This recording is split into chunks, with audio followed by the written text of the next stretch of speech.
दे के ही विदा करें। कोई भी माता बहन बिना प्रसाद लिए प्रांगण न छोड़े और सभी कार्यकर्ता जन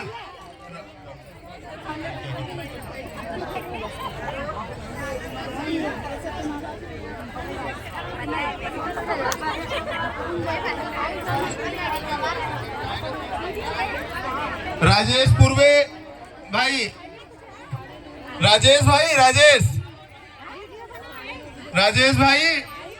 प्रसाद की तैयारी फटाफट करवाइए।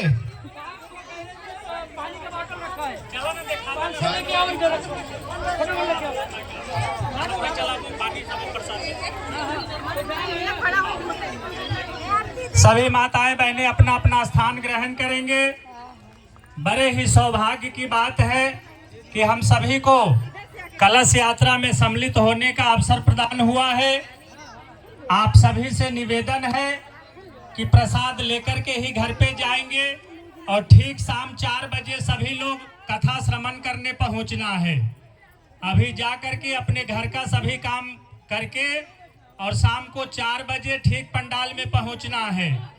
और जिनको मालूम नहीं है, जिन माताएं बहनें को आप सभी को सूचना भी देना है, अपने अगल बगल वाले को भी बताना है।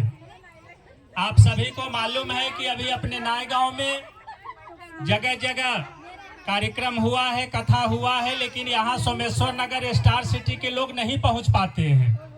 इसके लिए नजदीक में आप लोगों के लिए यह कथा रखा गया है। आप सभी अपने अपने अगल बगल वाले को भी बताइए। सबको लेकर के शाम को 4 बजे ठीक पहुंचना है। जो भी कार्यकर्ता यहाँ पे उपस्थित हैं, माताएं बहनें को प्रसाद और पानी उपलब्ध कराएंगे। सभी लोग थक चुके हैं, धूप में आना, नंगे पांव बहुत तकलीफ होता है। ऐसे भी रोड का स्थिति अभी जरा खराब है।